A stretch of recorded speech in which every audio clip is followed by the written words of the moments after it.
Assalamu alaikum rahmatullahi wa barakatuhu. Welcome to the final lecture. We always start with A'udhu billahi minash shaitanir rajim. Bismillahir rahmanir rahim. Iqra bismi rabbikal ladhi khalaq. Read in the name of your Rabb who has created. And the Prophet himself, sallallahu alaihi wasallam, was in the cave of Hira. He'd actually made a short hijrah. He went off-grid so he could make tafakkur, to contemplate, to get close to his creator. And there, Allah subhanahu wa ta'ala began the final blueprint for humanity. Iqra. Iqra being a command, a fal-amr, to read. But this read, the word Iqra, really needs a lot of unpacking. The Arabs at the time, they were fluent and poetry was of the highest caliber. But this Qur'an that was now coming down to the Prophet himself, sallallahu alaihi wasallam, was like nothing heard before. But when we go deep into the layers of Iqra, we read that it understands more than just reading. It's understanding, it's thinking. And why Allah subhanahu wa ta'ala throughout the Quran is asking us, commanding us, including the Prophet himself, sallallahu alaihi wasallam, to look, to reflect, to ponder, to scan. And initially, because we are in time and space, to use the senses that we have, and particularly the sound, the element, the sense of sound. Remember that everything begins with sound and everything will end with sound. And the eyes are a key focus in the Quran. But ultimately, it is not these senses that Allah subhanahu wa ta'ala is referring to. It is the qalb. And we're not talking about the fleshy part, the pumping part, but the spiritual, the qalb. And it is the qalb as-salim, which be the only thing that we can present when we are in front of Allah subhanahu wa ta'ala. And may Allah subhanahu wa ta'ala bless us all with the highest degree in Jannat al-Firdaus. Ameen. And so we've been exploring through the language of nature, the Kitab al-Kawn. And for our new students who have arrived, you may have never heard of that term before, Kitab al-Kawn or Al-Quran Taqwini. It refers to the book of nature. Now, obviously, we're not talking about a literal book. Even the revelation which came down, Alif Lam Mim, Dhalika al-Kitabu, didn't come down in book form. But because on every single page of the Quran, very clear or unclear, not so clear, Allah subhanahu wa ta'ala is referring to the natural world, to the cosmos. So because the first command was Iqra, read, then how do we read for us? How do we read the Quran? We have to go through the journey of the Arabic language, through understand Alif Ba Ta, and then we go into Tajweed, and then we go into Nahwa, then we go into Sarf, and then we go into the science and art of Nazm of the Quran. A lifetime's work. So the question remains, then how do we learn to read the science of creation, where we have to follow the same process? And so the language of nature, it's the knowledge is just layers after layer. The language of clouds, the language of birds, the language of honeybees, the language of trees, subhanallah, and we go on and on and on, but it's all embedded within the Quran. And that's why our ulama of the past use these terms. So it's not a literal book. If you look at an ecosystem, it's the whole world is full of ecosystems like holons, all like Russian dolls, all connected. And so our ulama of the past understood these terms, but because we have been disconnected from creation, then these terms become quite strange. And so because we are in a crisis of perception of how we see the world, we are seeing the world through a Descartes, through a reductionist, through a silo mentality, which is through a Western worldview lens, not a Qur'anic lens. And we see things in silos. We see things as information, just as objects. That is not how the Muslim ulama of the Golden Age, when we talk about Andalusia and Cordoba, we talk about Baghdad in Iraq, this is not how they operated. They saw everything through the right brain hemisphere, going right back to the beginning of mankind through the indigenous tribes and ancient civilizations. So we need to return to this way of seeing and thinking, which is through the Qur'anic lens. And so that first ayat, اقرأ باسم ربك الذي خلق, is referring to the Prophet to study the macro. And then the second ayat, as we begin to unfold Surah Alaq, is then reminding the Prophet now to turn inward to start to study the human. So we go macro and then we go micro. So we've always been focusing on the first two ayats of Surah Alaq as the introduction to every subject that we teach. And the pushback is from Shaitan.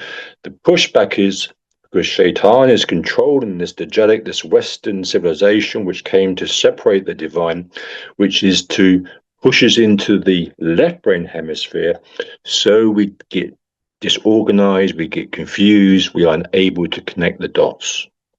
Shaitan was in the company with Allah subhanahu wa ta'ala. Shaitan was in the company of the angels because of the ego, the self, which is all connected to this subject. Shaitan has respite from Allah subhanahu wa ta'ala to flip humanity off the Sirat al-Mustaqim. Shaitan has seen the divine order. So Shaitan wants to establish, has the capability, according to what Allah allows, to establish a horizontal order on earth, but minus the vertical. And so what we're going to be discussing today is connected to the language of nature, because obviously Shaitan's aware of it, and he uses the shayateen, the strategic system, in order to confuse, to direct humanity away from this divine order, from the Sunan of Allah and from the universal laws and from the ibadah to Allah subhanahu wa ta'ala. And so in this lecture, we're going to look at the ecological colonization, the false flag of conservation. So far, we've looked at the ayat of the Quran, or many ayats of the Quran, in relation to how to study aspects of creation, and it's been absolutely amazing. And we've hardly scraped the surface, but there's always, Allah subhanahu wa ta'ala creates everything in Zawj, in a relationship, hot, cold, night, day, salt and pepper, and there's good and there's bad. There's haqq, and there's also corruption and fasad. And because of this ego, because of this self, which is there in Shaitan, that's why he was thrown out of Jannah, and this has now rippled through the whole of humanity. If we now connect the dots and we go a little bit further to ayat 6 and ayat 7 of Surah Alaq, then we read, Kala innal insana laliyatqa ara'ahu astaghna. Ayat 6, no, but indeed man transgresses, exceeds the bounds, exceeds the boundaries because of the self, because of the ego. And in ayat 7, because he sees himself self-sufficient. Okay, so this, although the ayat here is focused on Abu Jahl, okay, who was abusing the Prophet sallallahu alaihi wasallam, the statement is general, which draws our attention to insan's weakness. That when he thinks that they don't need anyone, they transgress the boundaries. And then the tyranny, the facade, the oppression then comes upon the earth and those that are around him. Hence, ecological colonization. And so then that leads us to try and understand the world that we are living in today, to try and put the pieces together to understand what is taking place, because Western civilization doesn't want us to connect the dots. They understand, or 1%, which I've been talking about for a couple of weeks, they understand system science. They understand and they use the natural world also, which we should be doing. They understand the language of nature, hence they control humanity through swarm control.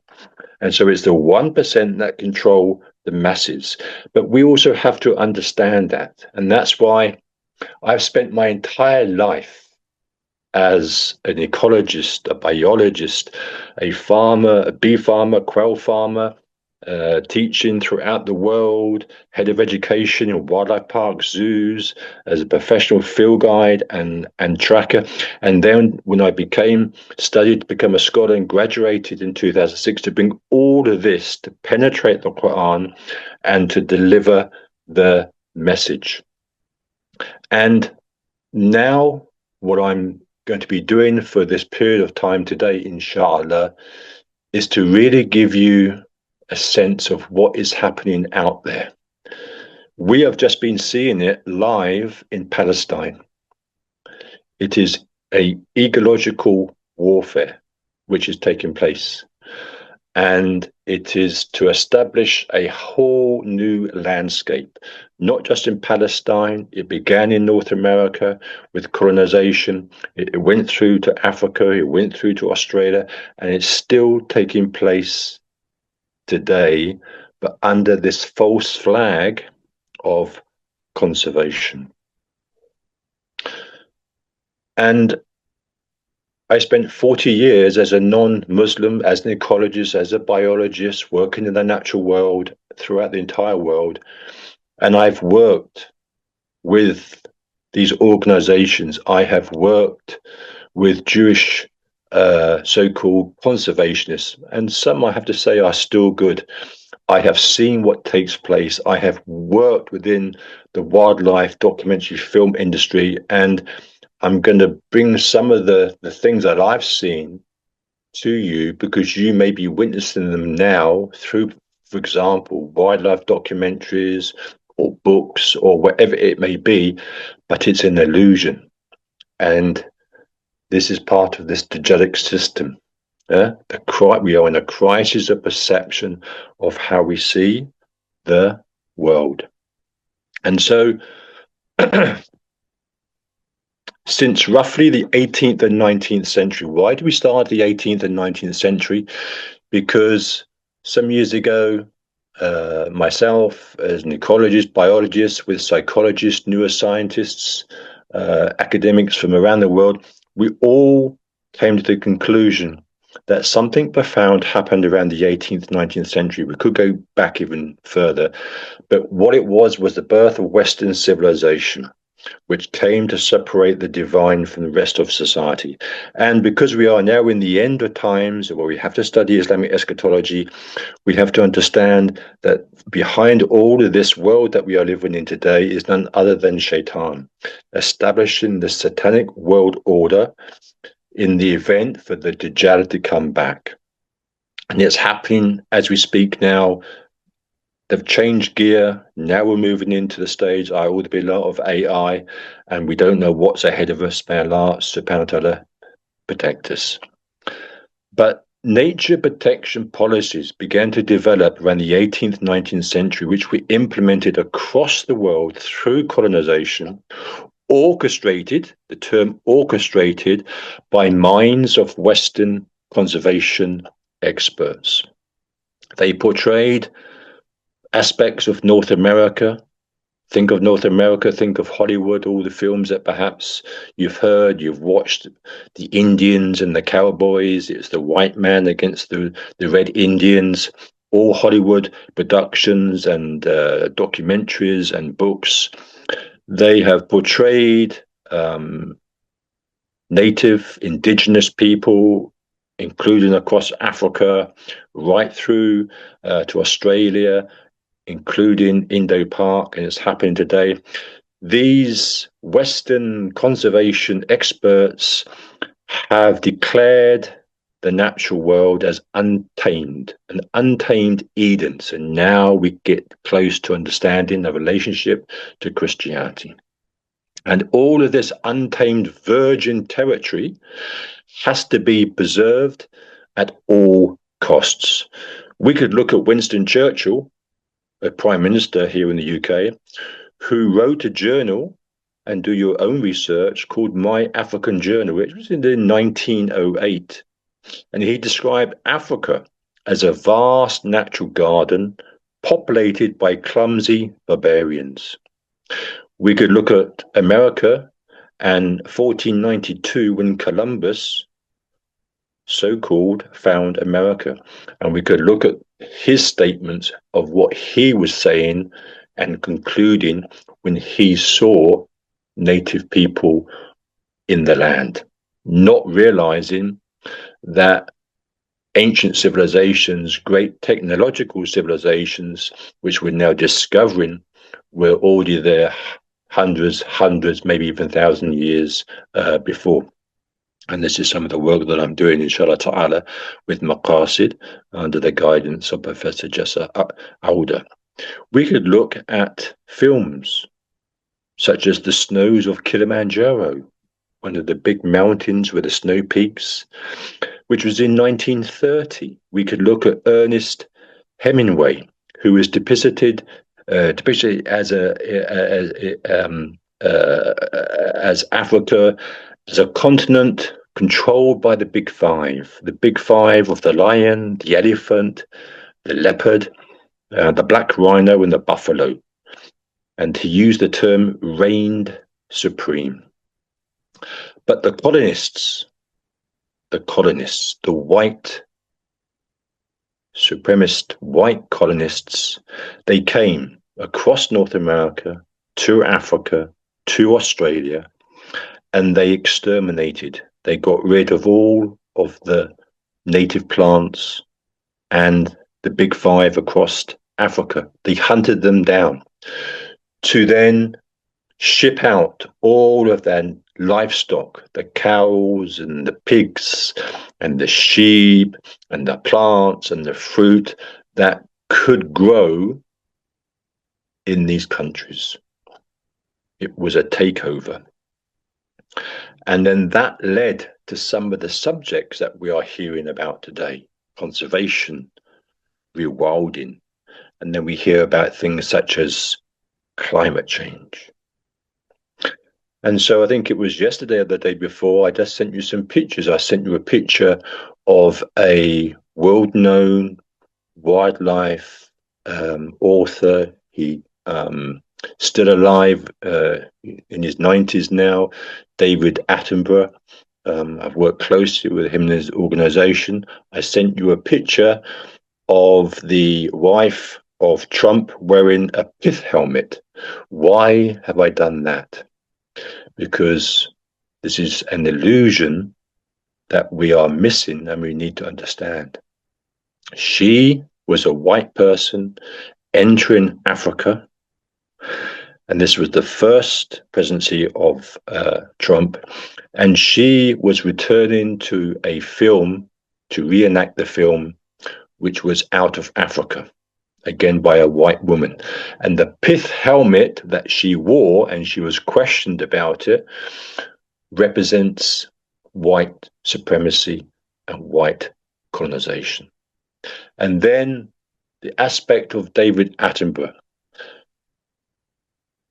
Before I became Muslim, I worked in zoos and wildlife parks as a professional falconer. I've trained falcons, hawks, and part of that was individuals like David Attenborough and the BBC. They would contact us and they were saying, we're doing a documentary and we want to use your captive species and to put into the film. And one of the big ones that they would use, because as myself as a professional field guide and tracker, is they would say, we want to do the life story, for example, of a leopard. But the leopard naturally sleeps most of the day, and no one would sit in front of their television screens and watch a leopard sleeping. And so they used to come with us, and basically we used to have to force the leopard to run. An unnatural situation.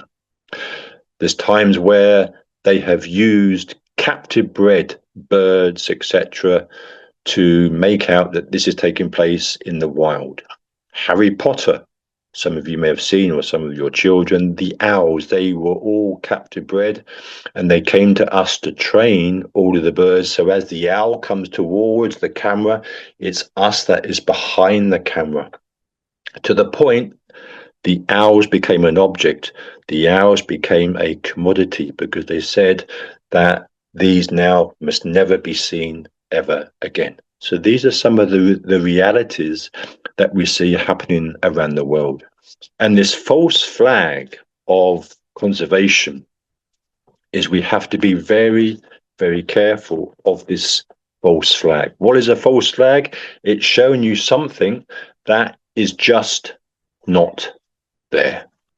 So the learning outcome, by the end of this lecture, you'll be able to explain how conservation is used as a political tool, identify mechanisms of ecological colonization, dispossession, displacement, and corporate capture.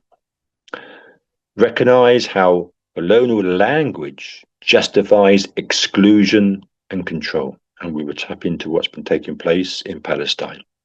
We'll analyze the racial and historical roots of modern conservation and contrast colonial environmental logic with Qur'anic worldview. And we started with Surah Al-Alaq, and we'll also go into that also.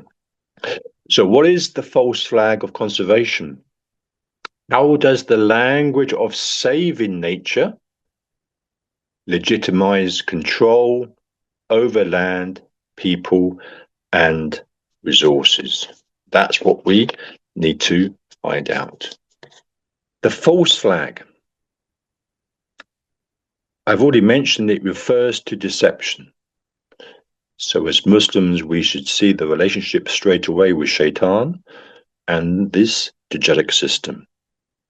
So here, in relation to the false flag of conservation, it's where entities, and we're going to explore some of these, my dear brothers and sisters, it's where entities appear to support environmental protection while actually causing harm for profit, political gain, or to hide some illicit activity like illegal logging that's taken place across many African countries and South America. Wildlife tracking, wildlife trafficking of elephant ivory, tusks, and other animal parts. And I have a lot of knowledge, because obviously Africa being my home, of knowing about this, and also of organizations and the corporate world using a term called greenwashing for polluting industries. All mimic what? All mimic the military false flags. Remember the term that the West uses in every situation today if there is a war situation. It is the theater of action. The theater of action. And so we will look at some of these actors as we go through. We're going to look at the colonial conservation and fortress conservation. We're going to look at the mechanism of ecological colonization, the colonial language of conservation. So remember, we're talking about the language of nature, but as Shaitan also operates, he understands this. So he also puts something in front of us which may seem good. It is about not just the colonization of land, it's the colonization of our mindsets. 99.99% of humanity is now in the hands of this Dajjalic system. A'udhu billah. And we are the only ones that can change it. We are supposed to be the Khalifa. We have that responsibility. We have conquests, comprehensive conquests. Our first conquest is the conquest of ourselves, the nafs, which is the second mission given to the Prophet ﷺ in Surah Jumu'ah. The second conquest is the conquest of the environment. But here, I'm not talking about the natural world. I'm talking about society, social change. And then third is the conquest, the comprehensive conquest of the natural world. This is where the language of nature, which is embedded throughout the Quran, comes into it. We have to know deeply every aspect of the language of nature, from the bee, the ant, the tree, the cloud, the bird, because Allah subhanahu wa ta'ala says He has created everything as a ummah. So what is colonial conservation? It comes in different terms. It could be settler colonization, but let's have a look at it a bit more closely. Colonial conservation emerged during the European imperial expansion, so around the 18th, 19th century, which came to divide the divine from society. It was then the birth of the theory of Darwin. Okay, so everything that we're seeing, remember who's behind all of this. Of course, behind everything is none other than Allah subhanahu wa ta'ala. But everything from the facade to the corruption, where everything is out of Mizan, then we have to be pointing the finger, the finger to none other than Shaitan. And Shaitan, his strategy is to make it look good. Sometimes when he thinks that we are becoming too close to Allah, too pious, he will support us. He'll put the thoughts in the mind, mashallah, you're becoming very good. And he goes with us until such time that we perhaps the ego takes over, and then he then flips us off the Sirat al-Mustaqim. So colonial conservation, it redefined land as a space to be controlled and regulated. They decided that, and they're still deciding it today. That's what's taking place in Palestine and now in India. Positioned indigenous people as obstacles to nature. And understand this began, as many things do, in North America. Framed Western actors as the proper guardians of ecosystems. Let me repeat.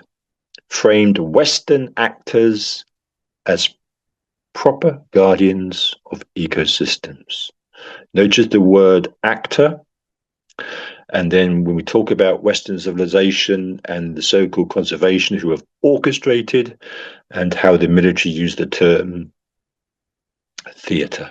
So what is colonial conservation? Under colonial logic, protecting the environment became intertwined with territorial expansion, resource extraction, racial hierarchy, and state and corporate authority. When the British moved into India, when the British moved into Africa to gain territory, and that was supported by Christianity and the missionaries, then they looked down upon, as they still do today. If we look at Africa, still controlled by missionaries, still controlled by the Bible, and so it's still white supremacy. And so they eradicated, they took over the lands, they took the indigenous people as slaves, they took away their livelihoods, and they exported, particularly with Britain, all of their plants and their fruit and their livestock. But then, not too long ago, if we focus on Africa, the African nations began to push back about being colonized. Then the colonizers, the Western elite, the 1%, who then had control of these countries, they had to come up with a new plan. How can we remain here? How can we control? Because if we just look across Africa, for example, have we noticed now across Africa, which is taking place also in Palestine and across Australia and now in India and begun in North America, the rise of national parks, the rise of restricted areas, the rise of conservation protected areas, terms which are now pushing humanity and indigenous people out and controlling these areas by military force. But what is within these areas? We're told it is to preserve and conserve the natural world. That is a false understanding. It is an illusion. It is here in these locations where Allah subhanahu wa ta'ala has embedded the world's natural resources. And if you look at the map and you just stand back, if you look at the Ummah of Sayyidina Muhammad sallallahu alaihi wasallam, it is really in the center of the world. Okay, this is why we are that middle nation. All of the world's natural resources are right smack bang in the middle of this earth. So is this conservation or is it control? Who is framed as the threat in each case? Nature or people? We're told the problem lies with people. The problem lies with the indigenous people. The problem lies with overgrazing. The problem lies with the old style of looking after the habitat. The indigenous burning practices are dangerous and they must be stopped. My dear brothers and sisters, if you've been connecting the dots over the last year, have you noticed that news channels are highlighting massive fires across Los Angeles, massive fires across Israel, massive bushfires across many parts of the world, including Australia? Why would that be taking place? But according to the conservationists, they say that indigenous burning practices are dangerous and they must be stopped. But it is the indigenous people from around the world who have operated and lived and breathed in the ecosystems since time began, living in harmony. So we are being told that the natural world has to become a Garden of Eden. It must become virgin territory, free from humans. But it means free from indigenous people who are not white. And then we will realize that the white people are allowed in these borders through these gates, and they are the eco-tourists. And sadly, as myself, as part, when I was in Africa and after I trained, and I've been blessed, I have studied and trained under African Bushmen to become a tracker and field guide. I've trained under the North American Apaches, one beautiful teacher called Grandfather, who was a master tracker. And they were so connected to the land that in those times we weren't connecting the dots. But now we see the rise of ecotourism, of safari parks, of lodges. These are not for the non-white people. These are for the white people. It is now white supremacy, which is connected to colonization, which is next to corporations and the false flag of conservation that is now dominating the world today. We're seeing wild ecosystems must be preserved from traditional farming. There's too many cows, there's too many livestock on the land. Well, if we look at Western civilization, the majority of the meat that we eat today, the livestock have never seen grass, they've never seen light. They are factory kept. That includes the fruit and the vegetables. And this is why we must return to a holistic management of how to live in harmony with Allah subhanahu wa ta'ala's creation. But this is against how the 1% want us to live. Who is the threat? Local communities lack the scientific knowledge to manage forests. And then suddenly we're in a world of urbanization where they have deliberately sabotaged land in order to push and to drive like cattle indigenous people into the cities across Africa, across Australia, across North America, into the cities where there's no jobs. That increases violence, that increases drug abuse, that increases alcoholism and breakdown of marriages. And then we have, which we are seeing today, problems of mass migration. So we have to go upstream to be able to see the problem. And that's why we need system science. And that's the only way that we can penetrate the Quran. The Quran explains all of this. And it's all there in Surah Alaq. That was revealed, the first 5 ayah, that was revealed to the Prophet himself, sallallahu alaihi wasallam, in the cave of Hira. But we've lost the thread. We've lost the connection. So debrief. These examples show how colonial conservation constructs indigenous people as environmental threats, while positioning state and the corporate actors as the legitimate managers of nature. It is the white person. This framing justifies land seizure, displacement, and the exclusion of communities from ecosystems that they've been part of, that they have cared for centuries and centuries. Just like when Columbus in 1492 founded America, but he didn't found it, he just landed there. He realized all of these nations and communities have been here hundreds, thousands of years, great civilizations that now they're finding not just across North America, but more so across South America. We continue with fortress conservation, a model built on separating people from nature,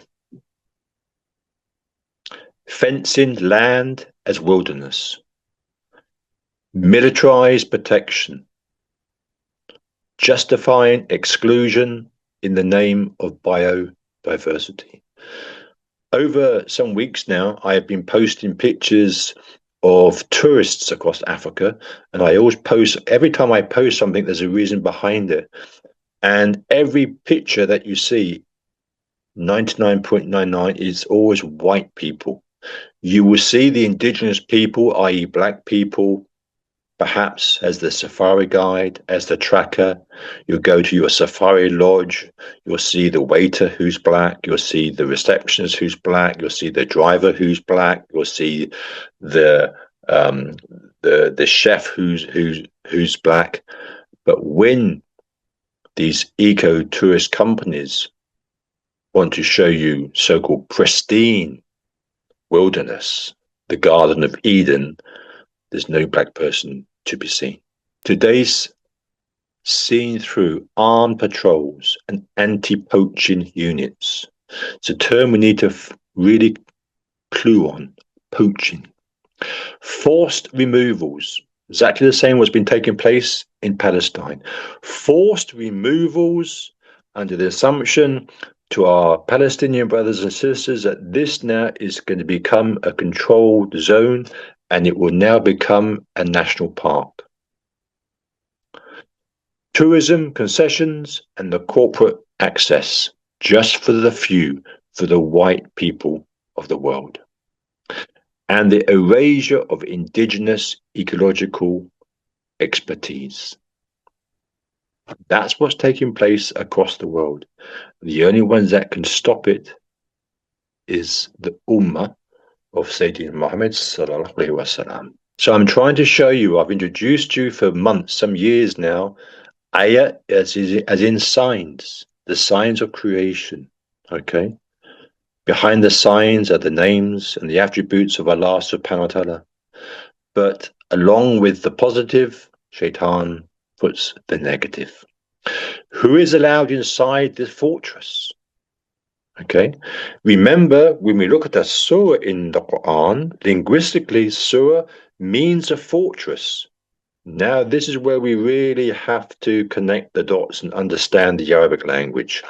The surah, the term surah, also means a fortress. And yes, a fortress means an outer wall, a barrier, which is taking place here across the world. But within the Quran, a surah is like an ecosystem. It's semi-permeable. It allows things in and out. That's why the Quran resembles the natural world. The Quran, every letter, every word, every ayat, every surah is interconnected. Just like every ecosystem is a holon within a holon within a holon within a holon. But notice how Shaitan also is trying to use the same terminology. This concept that mankind must be separated from the natural world, is that going to take place in Jannah? The term Jannah linguistically means the canopy of trees.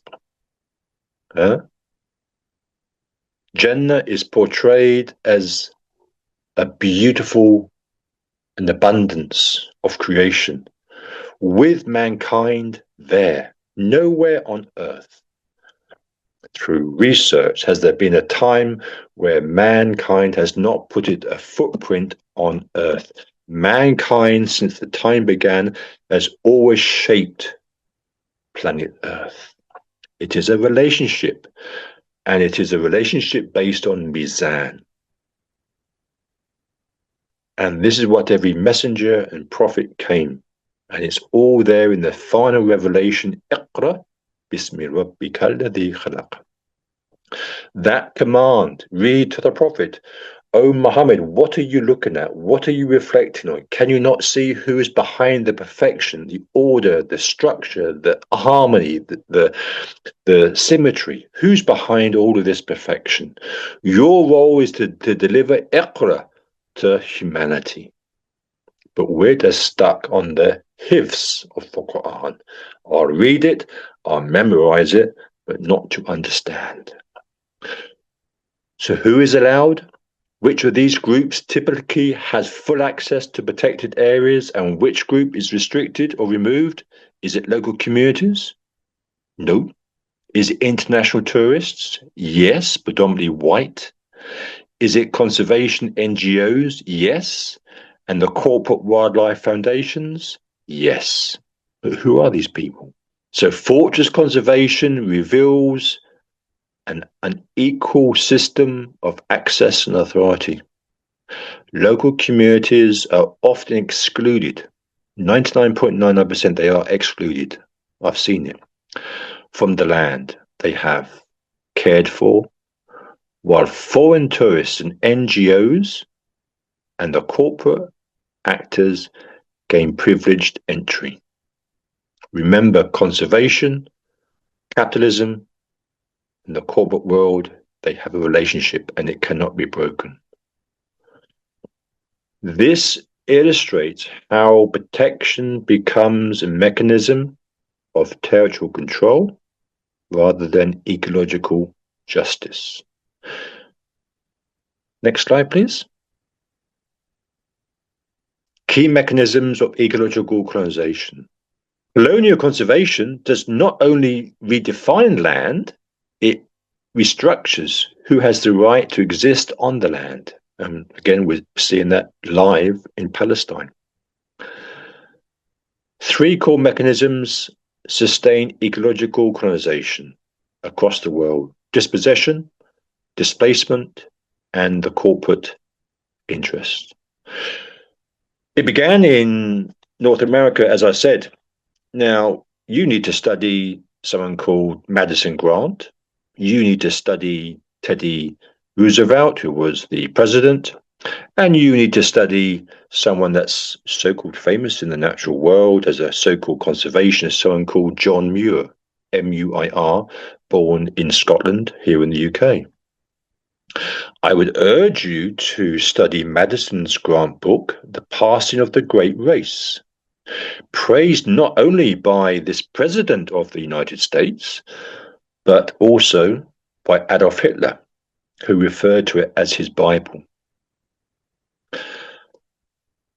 We can look at the Yosemite National Park, which was the first park, along with the Yellowstone National Park, which really was the torch, the flame for this blueprint of colonization across the world. Now, let's just go something to which is happening in front of our very eyes. Palestine. What is taking place, my dear brothers and sisters, and I said to you before I became Muslim, I work very closely with Jewish ecologists and biologists, and I have to say there's one or two that are aware of what's going on, but unfortunately the majority are on the Zionist side. What is taking place is an ecological landscape warfare. What is taking place is that the Zionists want to re-establish the biblical story. As an ex-Christian minister myself, I understand this completely. They want to establish the original biblical story. Of what?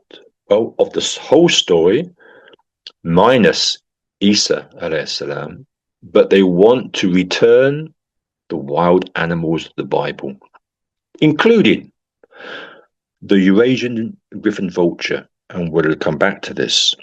This particular species was, alhamdulillah, my journey to become Muslim in 1999. The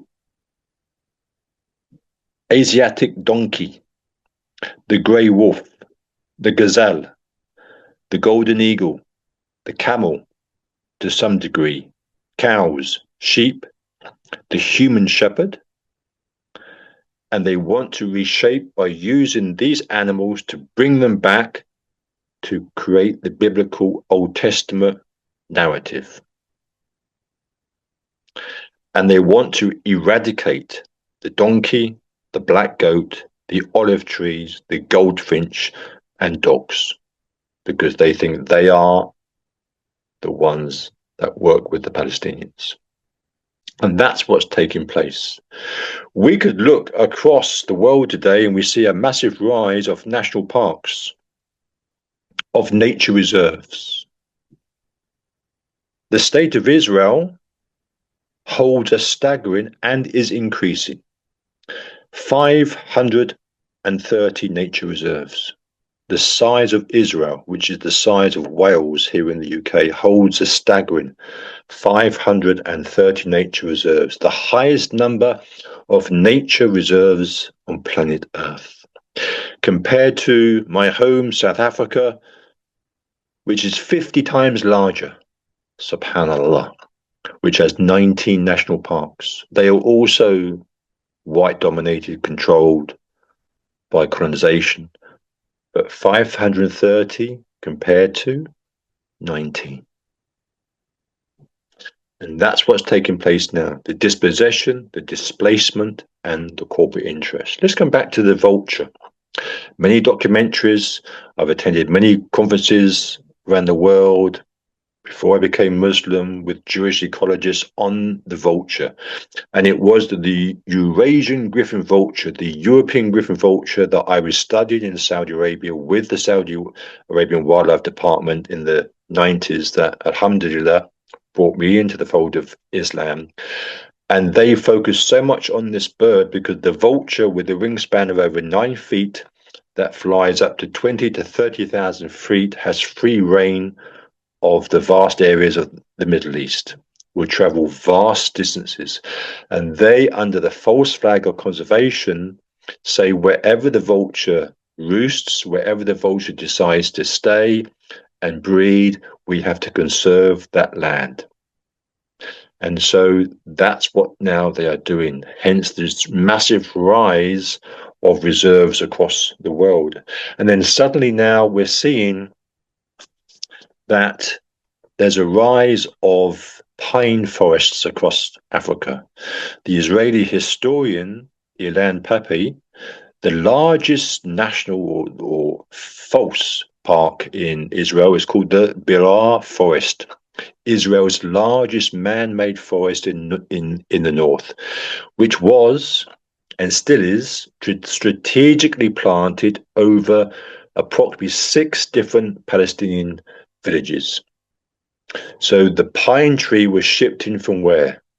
The eucalyptus trees were coming in from Australia, but also Germany. Note the very close relationship now between Germany and Israel, which is surprising many. And the pine trees have been used as camouflaged across Palestine where the mass genocide is taking place. What is Israel and the Zionists are doing? They are mimicking the mass genocide that took place in Germany in World War II. How the Nazis planted pine trees to cover the extermination camps, and the Zionists are doing exactly the same. And because Israel, the false Jew that they're inviting in, is the European Jew, the pine tree to them feels there's a close relationship. It feels much more at home, but it's not native to Israel. But the pine tree is native to the eastern parts of Europe. So by bringing in the European Jew, they are then feeling at home. But what's now taking place is out of Mizan, is out of balance.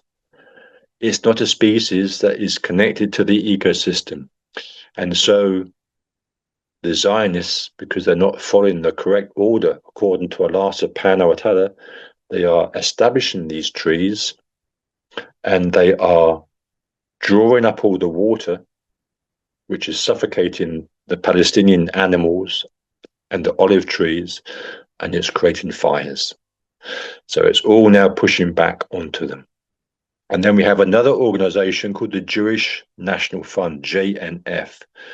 And they are the ones that even today, my dear brothers and sisters, with the office based here in London, they are the ones that support the continual growing of pine trees across Palestine.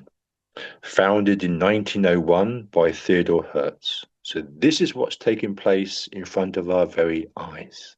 The dispossession, how land is taken, it's declaring territories as protected, criminalizing traditional practices, referring inhabitants as illegal settlers. That's what we're seeing, and that's what we're hearing and witnessing every day. So people are removed to create national parks. It's happening. It may be happening where you are. Wildlife corridors. It could be happening where you are.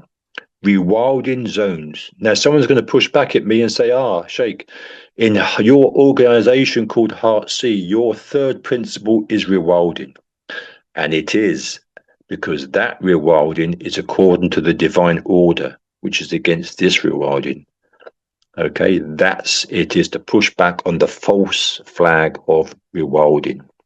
And those colonists, the white colonists that moved in across Africa, across North America, across Australia, and then they exterminated all of the local game through hunting, and then you moved into the hunting trophies.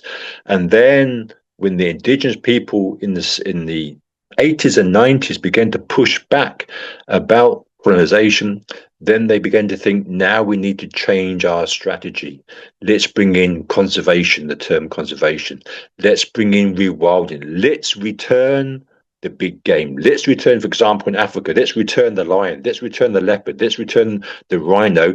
Let's now establish safari parks. Let's establish this. But behind all of this is still illegal hunting for the white supremacists. Millions and millions of money and wildlife trafficking. It's all controlled by a 1% elite. Carbon offset reserves, often with severe impact on livelihoods and culture continually. The corporate interests, conservation spaces open to ecotourism, safari industries that we've spoken about, carbon markets, international NGOs, and extraction companies. We could talk about who is controlling the natural world. WWF. If anybody has joined WWF, the World Wildlife Federation, exit it now. They are behind genocide. They are behind mass murder. The Wildlife Conservation Society, known as WCS, abort it. The Nature Conservancy, abort it. African Parks Network, abort it. Conservation Collaboration, abort it. the Yosemite National Park, friends, abort it in North America, abort Walt Disney as well. They are behind all of the films and the documentaries and the books that have been written about the Garden of Eden, Africa as a virgin territory. The films behind the cowboys and the so-called Indians. Walt Disney is behind white supremacy and control of the natural world. Microsoft, United Airlines, Gucci, so many mining agencies and ecotourism, agriculture as well. And I could go on and I could go on, all under the false flag of greenwashing and the false flag of conservation, all about turning the desert green. We need to combat climate change. Behind climate change, and yes, we do have a crisis, is everything that I have now spoken to you about. But we need to be able to join the dots, hence the importance of system science when we connect to the Quran, and likewise within the Quran is the book of nature. To understand the Quran, we have to understand the book of nature, and it goes back to Iqra. Who benefits, who loses? In each case, who benefits, who loses? A national park created on ancestral land with no consultation. A global NGO receives funding to protect a forest while restricting local access. A luxury ecotourism lodge is built inside the protected area, not for the indigenous, but for the white people. And so these examples demonstrate how conservation can shift land rights, economic gains, and ecological authority away from local communities and towards states, NGOs, and the private corporations, the 1% that control this earth. It reveals that the language of protection, remember the language of nature, all of this, when we understand the language of nature, it's not just about the language of trees, the language of birds, connecting to an ayat of the Quran. Allah subhanahu wa ta'ala is continually showing what is correct, what is wrong. Haq versus batil. It reveals the language of protection, often hides power structure, that the privileged external actors while marginalizing the people from the roots of the land. And I've seen it and I've lived it. Racism and violence in conservation. Racism and violence. Colonial conservation was built on racialized hierarchies, white superiority, and it's still happening today. Perception of indigenous people as threats, violent enforcement of wilderness, and epistemic ensure of indigenous knowledge. The myth of a pristine wilderness. So the idea that nature is only valuable without people. It was in the 18th, 19th century, and it's very much the case today. It erases millennia of ecological stewardship. It justifies forced removals and reinforces colonial land claims. And it's happening in front of our eyes. Whose knowledge counts? Well, I'm going to put these to you, think about it, and come back to me in the WhatsApp group. Present these to you with these three statements: that scientific conservation must lead local practices, indigenous ecological knowledge is outdated and unscientific, and local communities must be partners, not obstacles, in ecological governance. I know Sister's going to record this, so I want you to come back to me and give me your thoughts in the WhatsApp group. So this activity and then exposes how race assumptions still shape the environmental discourse. Colonial conservation elevates scientific authority, while the indigenous ecological knowledge justifies violence, unequal power, and the erasure of communities who have cared for the land for hundreds, thousands of years. So the colonial origins of conservation, okay? My dear brothers and sisters, the word conservation is mass control. It is a false flag, okay? You have to call it out for what it is. A colonial doctrine claiming land is empty, if not used properly, used to justify land confiscation, creation of human free parks, and suppression of local practices. This is why the focus now, as we come to the end of times, is we must become self-sufficient. I put out a clip, I think it was yesterday, we must be able to grow our own food. We must establish off-grid communities in our street, in our communities, not just for the Muslim community, but for society. We must push back at the corporate elite, where we buy most of our food from, the corruption. Allah subhanahu wa ta'ala puts halal and the word tayyib together. But we're only interested in halal because we're in the left brain hemisphere. We've completely forgot the term tayyib and what that actually means. We need to become self-sufficient. And so we need to become farmers. We need to be able to grow plants. We need to grow our food forests. We need to be able to become bee farmers, quail farmers, sheep farmers, cow farmers. We need to be able to understand the importance of hunting dogs, falconry, beekeepers. We're in the end of times. Look at the crisis that happened during COVID, and it will continue and continue. We're seeing it now. There is becoming a world scarcity of food for the masses, but it won't be for the elite. All the food that we eat today in the supermarkets, it's not grown in your country. It's coming from mass slavery.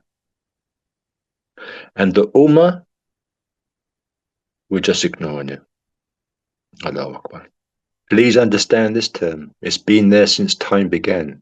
Torah nullius in practice. Land labeled as uninhabited, wilderness. Columbus knew this term. Virgin nature, the white supremacy term. Oh, it's virgin nature. We must claim it. We must, as Christians, the Bible demands it, that we must claim it from these barbarians. Unused territory. It's there. We need to reclaim it. Exactly what the Zionists are doing. You do not know how to look after your land. You are destroying your land. We will take it back from you, and we will develop it. We will green the desert. It is a false flag of conservation, greening the desert. A tool to erase indigenous presence and rights. Empty for whom? Who decides that the land is empty? Okay, so I want you to look at these three examples. Is it a newly discovered forest declared by a national park? Is it a savanna described in colonial archives as empty land? Is it a desert area classified as unused territory by colonial administrators? Who decides that land is empty? For who? Think about it and put your comments in the WhatsApp group. So the debrief here is this term terra nullius was never about empty land. Never. But it's taught in our schools, in our education system, in our colleges, our universities. If you want to become a zoologist, you want to become anything connected with the natural environment, it's taught under Western civilization. It was about emptying land to legitimize colonial occupation by calling the indigenous territories uninhabited. Colonial conservation erased human history, ecological knowledge, and the deep relationship between people and the land. And my dear brothers and sisters, nowhere in the Quran does Allah say that the land is void of humans. It has a mutual relationship. This doctrine continues to shape modern conservation policies that treat communities as intruders and states of corporations as the rightful owners. It's called greenwashing. And now we move in to the language. The colonial Western language of conservation is language that we are being manipulated to hear, to understand. It's in textbooks, it's on television, it's on Google, it's on wildlife sites, it's on documentaries. It's through mind control, okay? And we're led to believe these terms. It's not just colonization of land, it's colonization of the mind. That's why 99.99% of humanity is now operating in the left brain hemisphere. We're just absorbing objects, information overload on the mobile phone. We're not connecting the dots because behind all of this, although it's Western civilization and the Dajjalic system, is none other than Shaitan, who has now deliberately pushed humanity into the right brain. Hence, the first two principles of heart semen organization is the rewiring back into the right brain hemisphere, which connects to the qalb, mentioned in the Quran. It's the heart that sees, it's the heart that thinks, the qalb as-salim. And the left brain hemisphere is only there for the dunya, time and space, for the senses. But it is the right brain hemisphere which then opens the door to the language of resonance, vibration, and frequency. That is the real world, our time and space. But the focus of the false flag of conservation does not want us to even think about that, let alone understand it. So the colonial Western language of conservation, language reshapes reality, doesn't it? By redefining who belongs, who threatens nature, who governs land, and who is criminalized. Who is the steward and who is the enemy? We are supposed to be the stewards, are we not?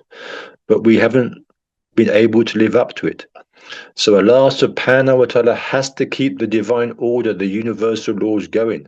And so he has to put someone there in charge, whether they're going to maintain the Mizan or not. When are we going to step up? When are we going to return to have a relationship with the Quran? The language is power, colonial vocabulary, sanitizes displacement, relocation, moralizes control, preserving wilderness. Have you heard these terms?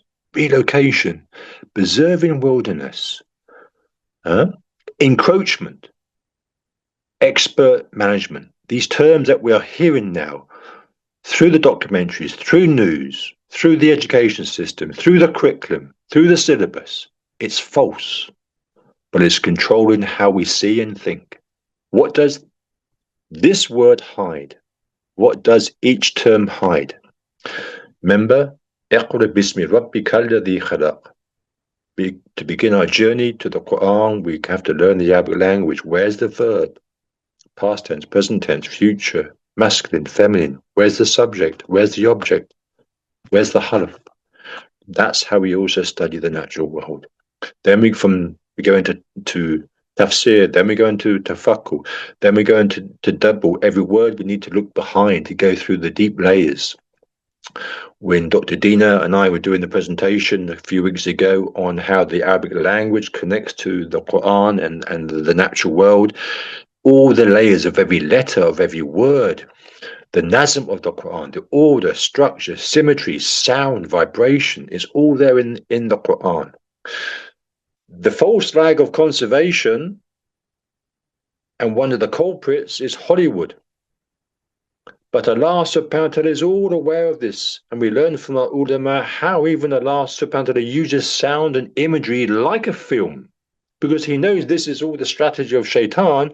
So he gets on our wavelength and portrays images of horses galloping into battle and other things as well, by using the natural world to bring an image alive, to create a story, an impact reality that Allah subhanahu wa ta'ala is delivering to the Prophet for him then to give to us. Pristine wilderness, protected areas. Have you heard these terms? Sustainable use, human-free conservation and encroachment. We live in these words, we're breathing these words. It's false, it's not true. Colonial conservation relies on terms that sound neutral and scientific. Allahu Akbar. But they hide histories of displacement, erasure, and control. By exposing these linguistic structures, we reveal how poor power shapes environmental knowledge and how conservation becomes a moral vocabulary that legitimizes inequality. Remember, and I will keep on saying it, we are supposed to be the caretakers, the Khalifa of planet Earth. We are supposed to have a knowledge and understanding of every ummah, community on this planet. What is the language of the ant? What is the language of the bees? How do they live? How do I protect them? My role is to protect the life of a honeybee, the tree, a plant. That is my role. Language pairs, Mizan and Zawj. Game versus bushmeat. Same animal, different label. Game, the elite use for recreation. Game is hunting. It's still taking place today. Why are we not allowed into game reserves? Because thousands of dollars, millions of dollars are being given so the white man can come and still hunt game. But if the local then takes and shoots or spears the animal, is known as bushmeat. Indigenous survival is criminalized. Same animal, game versus bushmeat. And this has been educated throughout the entire world. Same animal, different name. Okay? So here, show an image of one animal, like an antelope, which we've just seen. In this animal, the game and the bushmeat, what determines their label? Okay? The crisis of perception of how we see the world. We are in the left brain, so we're just taking the information. We're not able to join the dots, so we accept it. Colonization of the mind. And they're doing it to us in Western civilization. Imagine what they're doing to the indigenous people around the world. The label depends not on the animal, but on who holds the power. Remember, who's pulling the strings?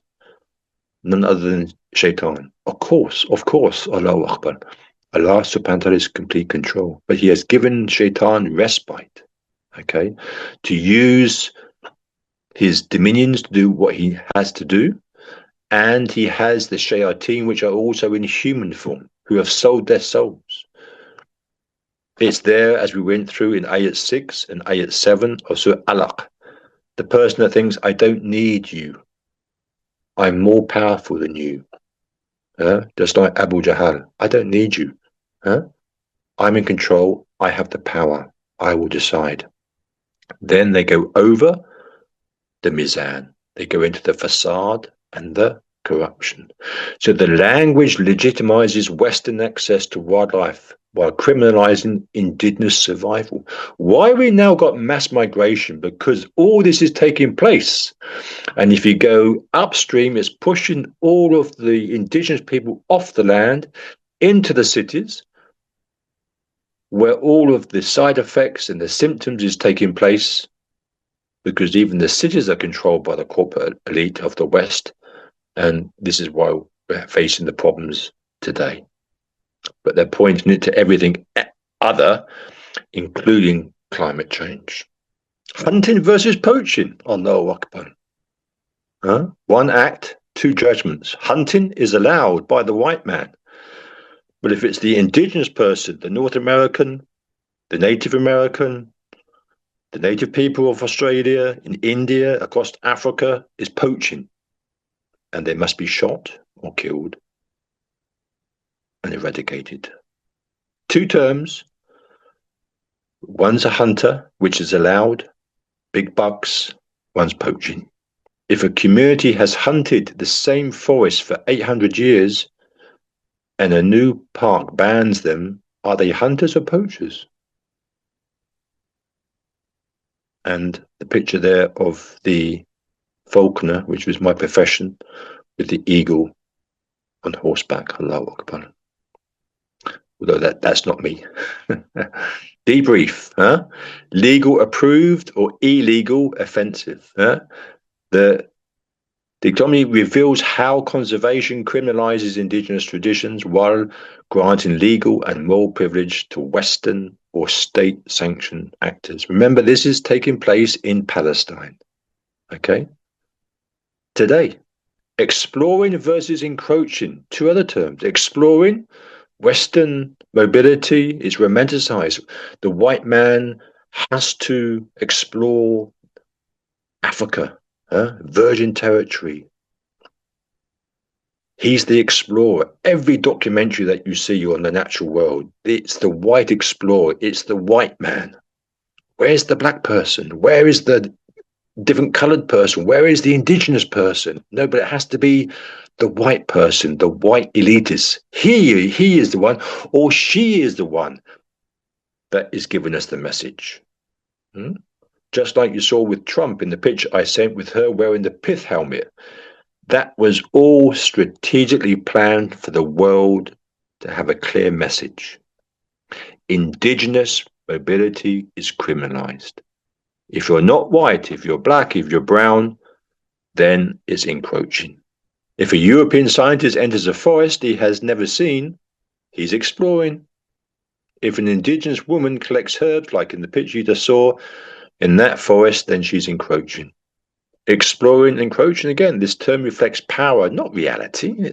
Western movement is romanticized. It's indigenous movements that is criminalized.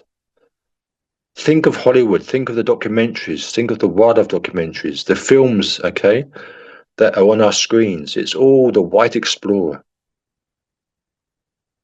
These are programs and films, documentaries, maybe that your children have watched, books that they've read, stories that they've discussed at school. It's false. Raiders of the Lost Ark. The pith helmet that Trump's wife was wearing comes up into that.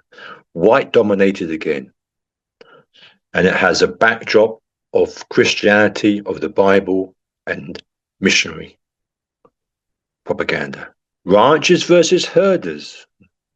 And this is part of my subject when I'm teaching about livestock. They say there's an overgrazing across Africa. It's depleting the soil. We need to stop the mass overgrazing. No, no, no. Just look across the Serengeti at the wildebeest. When they tried and there was a disease and the wildebeest population depleted, that destroyed the whole ecosystem. But when the wildebeest population came back, the whole ecosystem thrived, including predators as well. It's how you manage your land. Okay, the Prophet himself, sallallahu alaihi wasallam, was a shepherd. And what was he doing? Why were many of the Prophet shepherds? Because they were moving their flock on. It's rotational grazing that we learn in the subject of permaculture. As a permaculture consultant, I don't use the term permaculture now because I say it's the Quran, so I call it applied ecology. But in that, as a consultant, what we teach in relation to livestock is rotational grazing. But they say no, because of overgrazing, you're the ones that are causing the climate crisis. So it's backward. So which is sustainable, ranchers or herders? They've made their mind up. But likewise, most of the meat that you buy, the animal hasn't seen grass, the animal hasn't seen sun. The apple, the vegetables that you buy, predominantly now, are not even grown in soil. So it's contradicting, is it not, what they are trying to do? So the label reflects colonial economic and aesthetics, not ecological truth. Indigenous herding is often dismissed despite being more sustainable. Go to the Quran. It's a subject that we need to cover when Allah subhanahu wa ta'ala talks about livestock and movement and allowing the livestock onto the pastures. When we begin to make the double of these words and going through the linguistic understanding in Arabic, it will all connect to the Mizan, to the balance, to the Sunan of Allah subhanahu wa ta'ala. Allahu Akbar.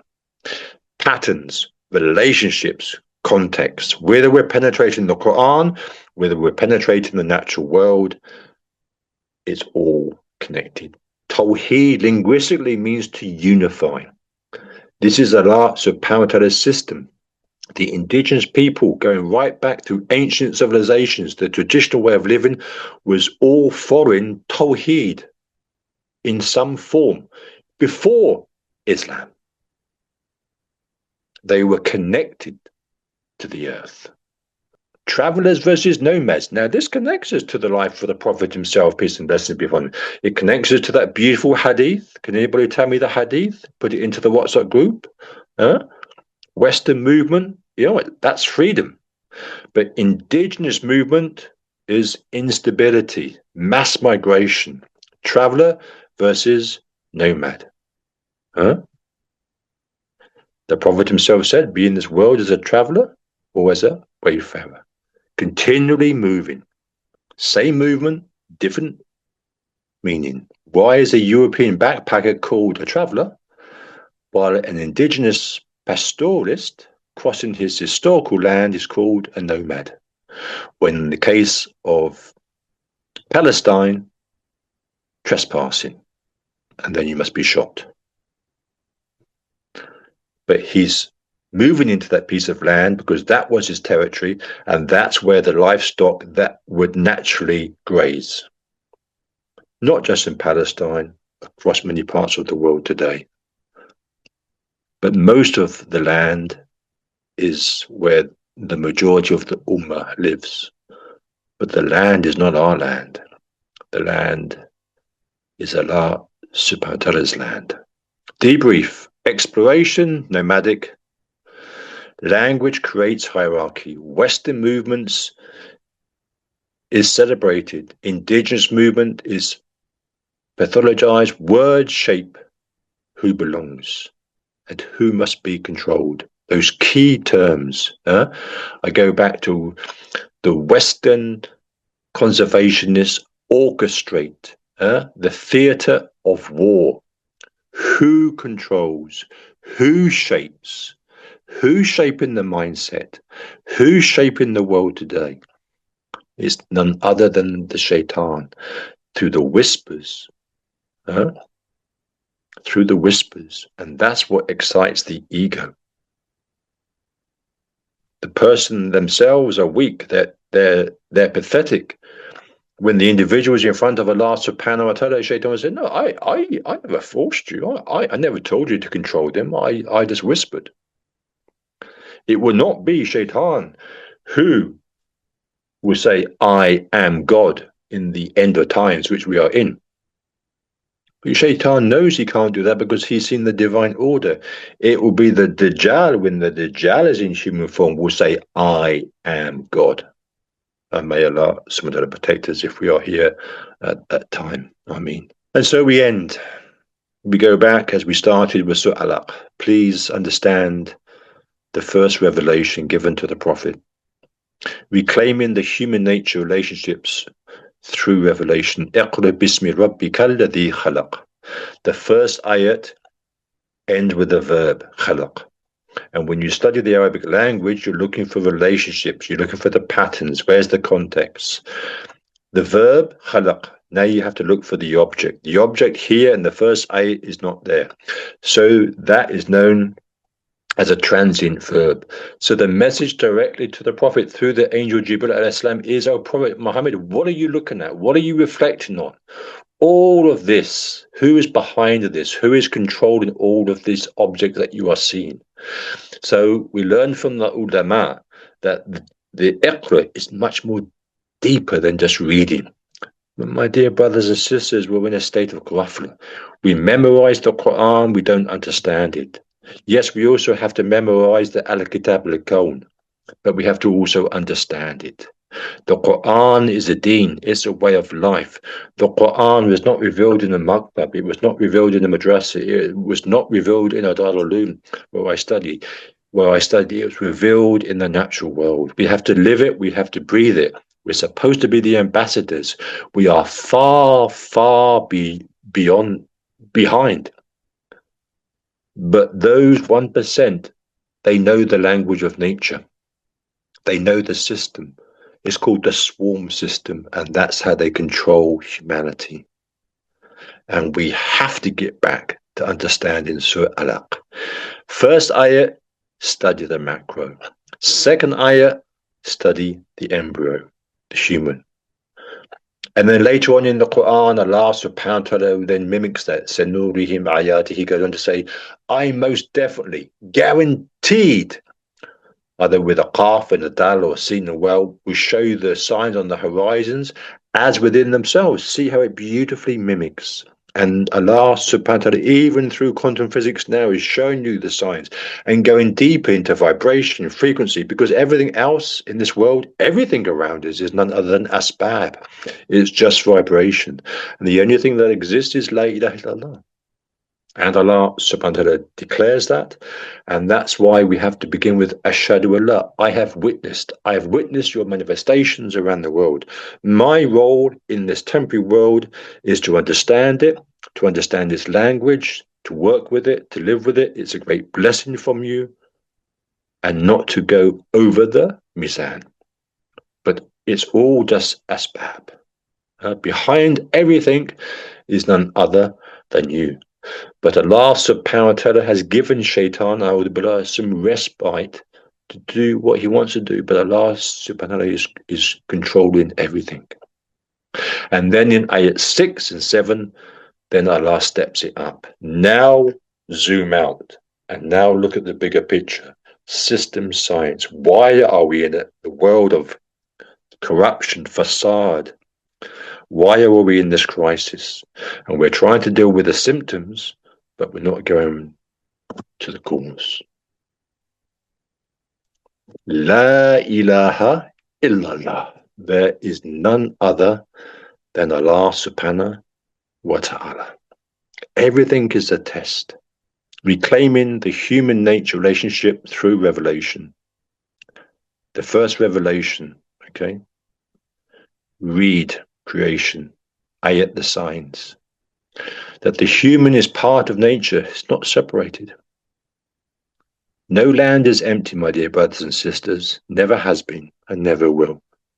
Jannah is surrounded by the natural world, by creation beyond our comprehension, but it's not void of humans. And may Allah subhanahu wa ta'ala enable us to be there. Preservation is moral, not militarized. Next slide. So there we have come to the end. Quite a lot we had to cover. I haven't been able to go into depth. I've tried to bring a lot of it. I've seen it, I've lived it, I've breathed it. Before I became Muslim for 40 years and since 1999. And it requires effort. It requires you now out there to turn what I've just been teaching and becoming an activist, become that eco-jihadist. We have to step up because we're in a crisis. And we're faced with all of these symptoms, and it's only us who have the answer. We are the ones that keep asking the Creator for help. Ihdina as-siratal mustaqim, and Allah subhanahu wa ta'ala responds 5 times a day, my dear brothers and sisters. Alif Lam Mim, dhalikal kitabu la rayba fi, hudan lil muttaqin, alladhina yu'minuna bil ghaib, to believe in the unseen. Assalamu alaikum wa rahmatullahi wa barakatuh.